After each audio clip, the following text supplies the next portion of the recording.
Hello everyone, Abby here, Purple Cottage Crafts, and welcome back to another video here on my channel.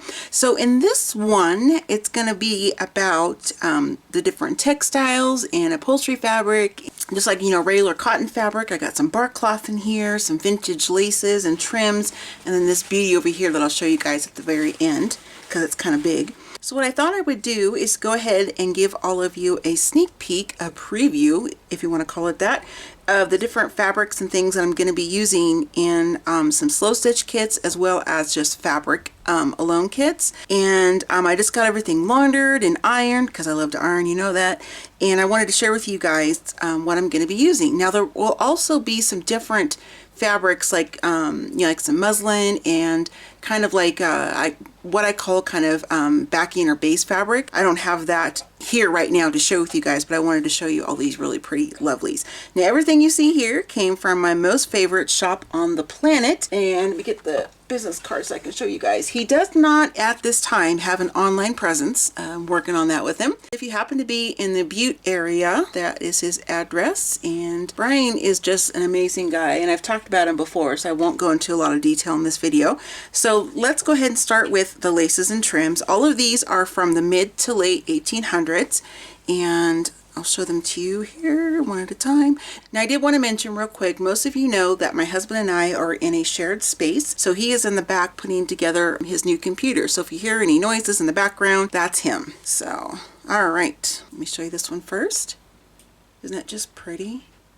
So soft and delicate. So I'll be keeping some of these laces and trims for myself a little bit too, but I also want to share some in my slow stitch kits. So you'll be seeing like laces and trims, vintage buttons, embroidery floss, things like that. Those go into my slow stitch kits. My fabric pack kits are just going to be just different types of fabrics only. So just in case you did not see my past fabric, or excuse me, slow stitch kits that I put together and sold.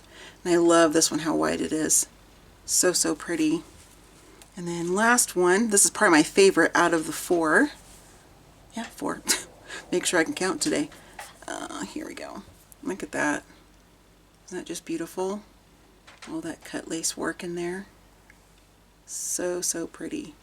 Okay, so now let's move on to the fabrics. Now I will be doing a separate video on quilts and some vintage quilts and some old chenille blankets, because I'm going to be putting together packs of those as well, but I'll save those for a separate video.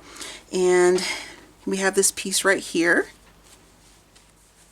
It's like a netting, kind of like a, I'm not sure what that is, like a polyester type in the background, and there's some lace on the top. So what I typically do when I'm at Brian's stores, I will take a picture on the tag or the yardage, you know, per yardage price sign, and of what the material is and when it was made and the era it's from and all that. And I forgot to do that for this one here before I got rid of the packaging, so I don't know what year this is from, but it's just lovely.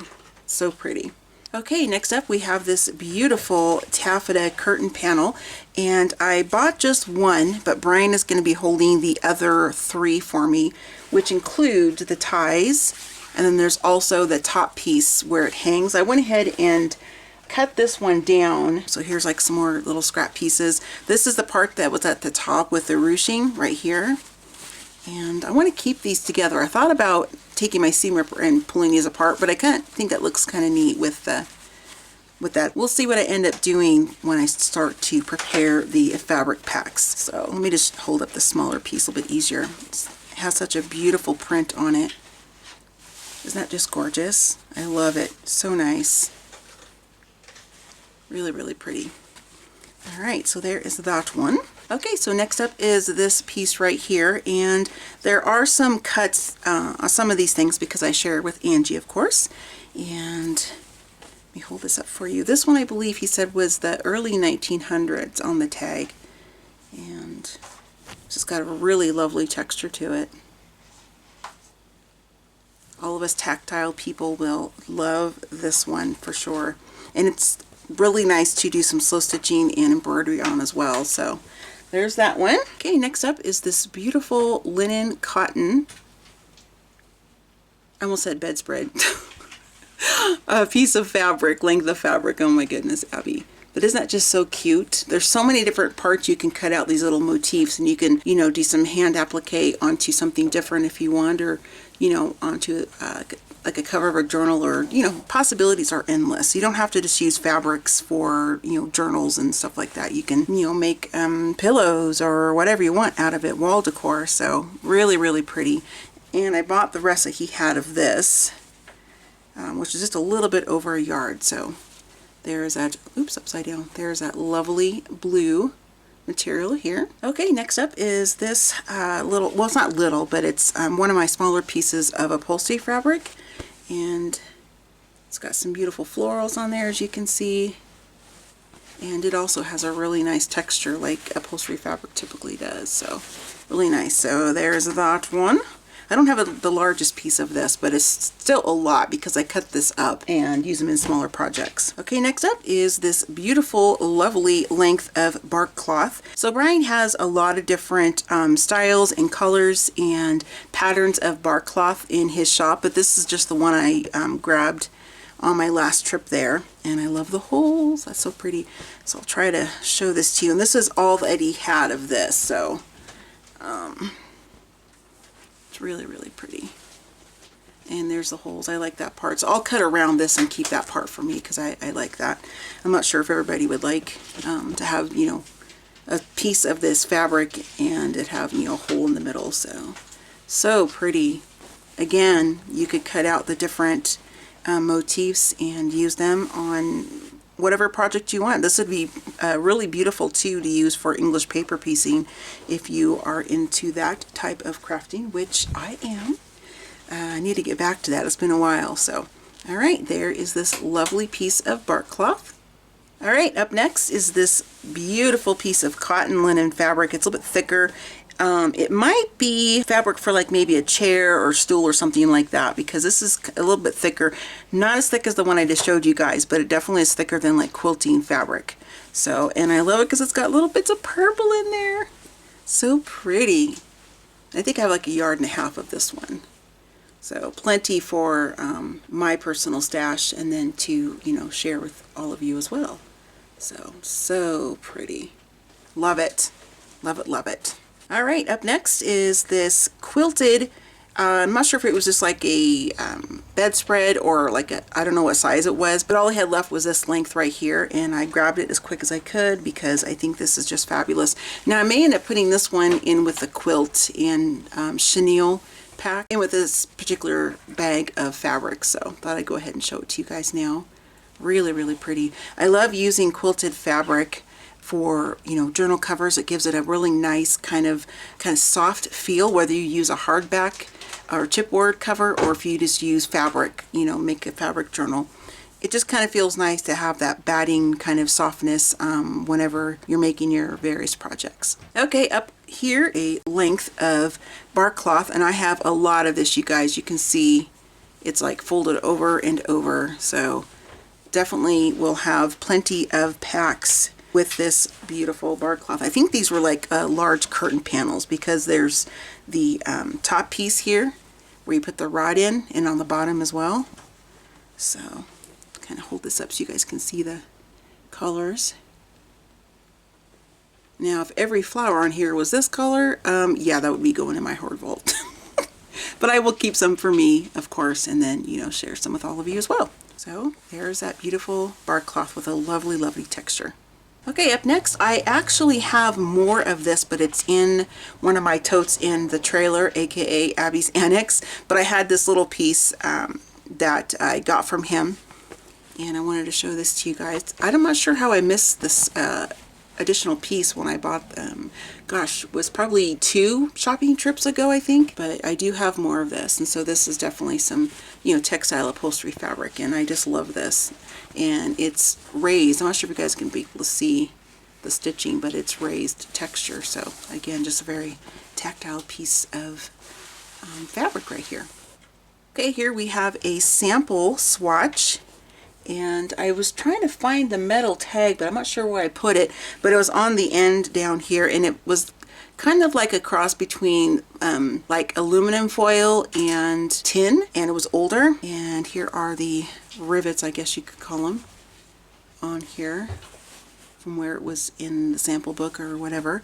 And this is really pretty too. And this is heavily textured, as you can hopefully see. So, and that is all that I have of this one.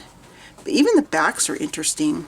Look at that, just the different colorways and how it presents itself from the front to the back. So if you're more partial to this side instead of this one, you know, you have some options there as to which part you want to use. So really fun piece of fabric.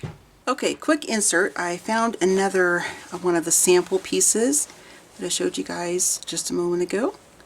And this is the tag I was talking about.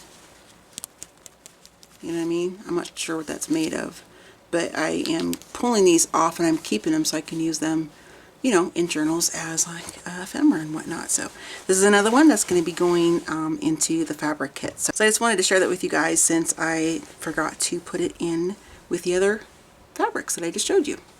With your piece, your particular swatch, I guess, or motif piece. So I'll definitely be including as much as I can, of course, around here. So, but this one's really fun, very textured. Almost feels like corduroy. Really cool. So, and this is the amount I have of this one.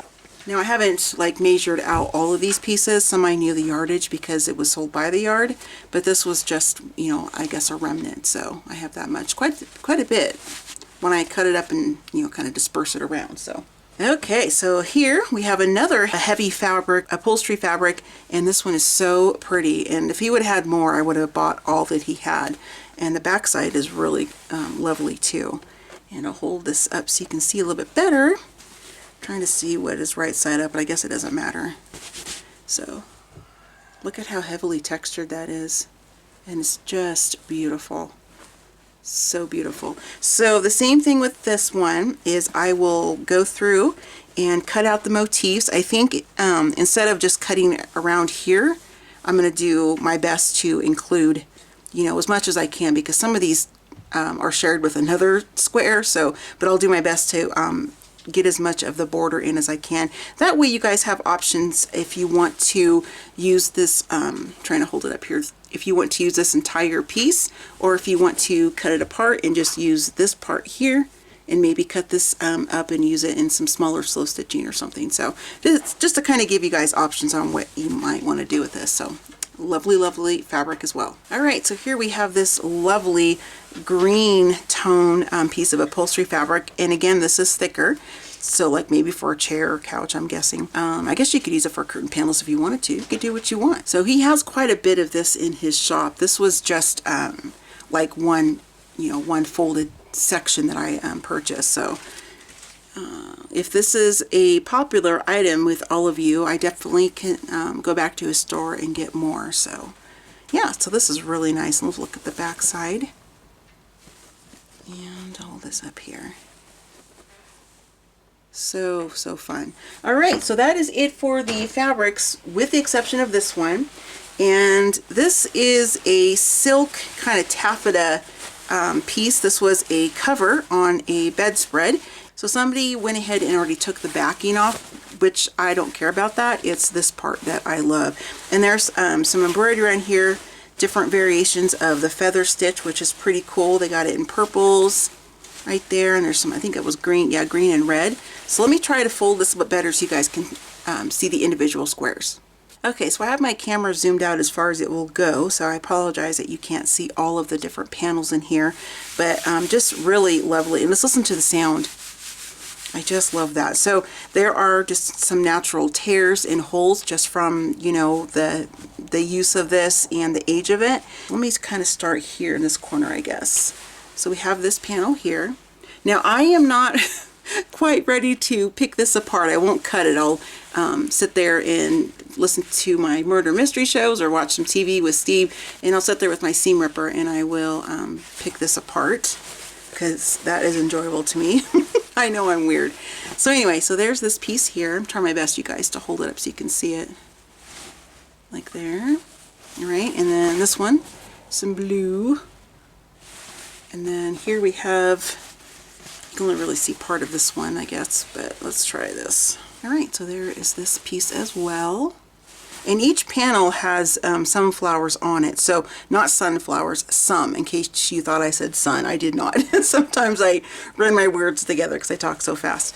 So whenever I do pick this apart, what I plan on doing is, well, I have a couple options I'm thinking about, is selling or like cutting down one panel and then just having one panel per fabric kit or slow stitch kit, whichever one I decide to put it in. Or to kind of make it go further, I may just like section this off in 3. That way there's a, you have flowers on each section just to kind of make this go further. So, which is probably what I'm going to end up doing, but we'll see how it goes. And I think, oh, we got the pink, and I think that's the last one here that I haven't shown you. So there's the pink. This is just so pretty. And I have to ask Brian again how old this is, because I'm just like in heaven when I'm in his store, and I'm just like so mental overload because there's just fabric and linens and just stuff all over the place, and I love it. So sometimes I forget to pay attention on some of that stuff because this wasn't tagged or anything. So alright, you guys, so that is everything I wanted to share with you in this particular video. I will be doing the chenille blankets and quilts, and I think that's about it. Just a quick reminder, I will be doing a separate video on my vintage quilts that I've purchased and the different colors and patterns of chenille blankets that I've thrifted as well. So just wanted to mention that in case you're maybe more interested in that one versus this type of stuff. So I hope you enjoyed it. So I'm going to be busy this week because I'm going to be cutting up all the different fabrics, picking this one apart, not going to cut it apart, and just to kind of preserve as much of the panel as I can. So, and start preparing my different fabric packs and my slow stitch kits. So I will let you guys know as soon as they are available. I do sell off my YouTube channel, which is kind of my preferred way because I've always done it that way. I do have an Etsy shop, so I'll put them there as well, but like I said, YouTube is my preferred way. So, but anyway, I'll give you kind of like a shop update, I guess, so to speak, when everything is put together. Also, check my Instagram if you don't follow me there. It's purplecottagecrafts. I do a lot of reels and kind of sneak peek photos on my Instagram of, just like a portion of a project I'm working on, or, the different fabrics I'm putting together for a particular kit or anything like that. So if that sounds like something you would like to keep an eye on, then go ahead and follow me. All of my social media information is in the description box below. I'm Purple Cottage Crafts everywhere. Email, Facebook page, YouTube, of course, and Instagram. So, all right, you guys, I will see you next time. Bye.